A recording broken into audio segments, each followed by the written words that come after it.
सच्चा गुरु किसी बाहरी काम पर लक्ष्य नहीं करता, वह तो केवल गुरु की आज्ञा को ही सिर्फ नवाकर पालन करता है। पतंगा एक बार रोशनी देखने पर फिर अंधकार में नहीं जाता। चींटियां गुड़ में प्राण दे देती हैं पर वहां से लौटती नहीं।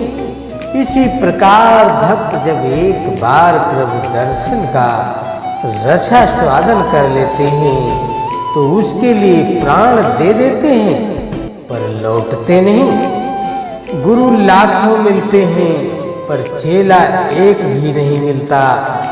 उपदेश करने वाले अनेकों मिलते हैं पर उपदेश पालन करने वाले बिरले ही हैं। ईश्वर का प्रकाश सबके हृदय में समान होने पर भी वह साधुओं के हृदय में अधिक प्रकाशित होता है। समाधि अवस्था में मन को उतना ही आनंद मिलता है जितना जीती मछली को तालाब में छोड़ देने से। ज्ञान पुरुष है, भक्ति स्त्री है।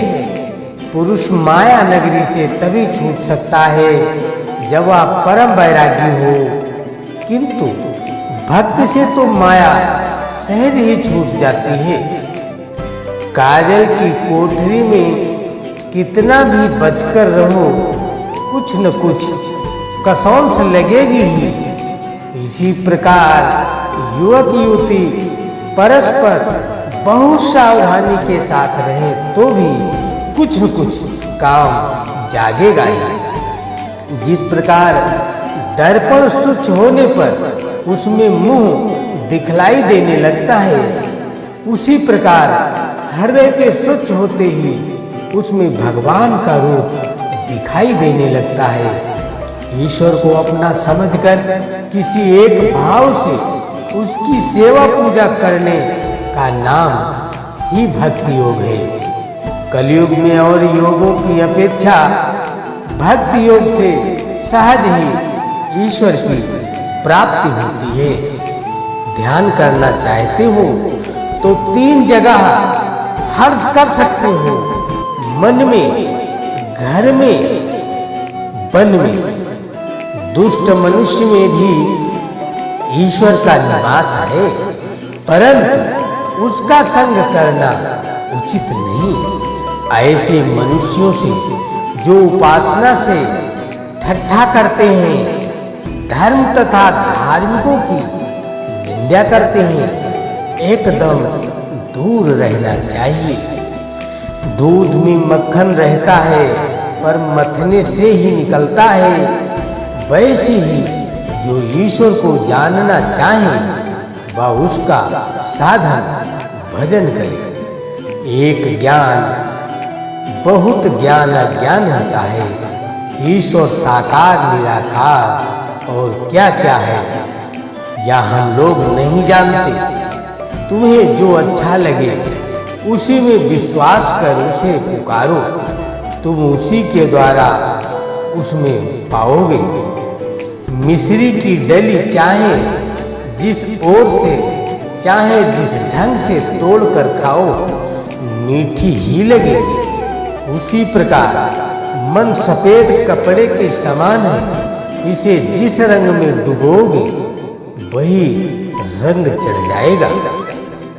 मन को स्वतंत्र छोड़ देने पर वह नाना प्रकार के संकल्प विकल्प करने लगता है, परंतु विचार रूपी अंकुश से मारने पर वह स्थिर हो जाता है। हरिनाम सुनते ही जिसकी आंखों से सच्चे प्रेमास्त्र बह निकले वही नाम प्रेमी है। डुबकी लगाते ही जाओ, रत्न अवश्य मिलेगा। धीरज रखकर साधना करते रहो, यथा समय अवश्य ही तुम्हारे ऊपर ईश्वर की कृपा होगी। ईश्वर अपने आने के पूर्व साधक के हृदय में प्रेम, भक्ति, विश्वास तथा व्याकुलता पहले ही भर देते हैं। हृदय स्थिर होने से ही ईश्वर का दर्शन होता है। हृदय सरोवर में जब तक कामना की हवा बहती रहेगी तब तक ईश्वर का दर्शन असंभव है।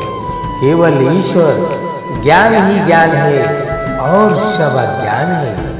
भगवान भक्त के वश में है, वे अपनी ओर ममता और प्रेम चाहते हैं। जिसके मन में ईश्वर का प्रेम उत्पन्न हो गया उसे संसार का कोई सुख अच्छा नहीं लगता। जो प्रभु के प्रेम में बावला हो गया है, जिसने अपना सब कुछ उनके चरणों में अर्पण कर दिया है, उसका सारा भार प्रभु अपने ऊपर ले लेते हैं। संसार में आकर भगवान के विषय में तर्क युक्ति विचार आदि करने से कुछ फल नहीं। जो प्रभु को प्राप्त कर आनंदानुभव कर सकता है वही धन्य है। सभी मनुष्य जन्म जन्मांतर में कभी न कभी भगवान को देखे ही होंगे। जिसका मन रूप चुवक यंत्र भगवान के चरण कमलों की ओर रहता है,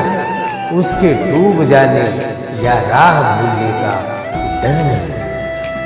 साधन की राह में कई बार गिरना उठना होता है, परंतु प्रयत्न करने पर फिर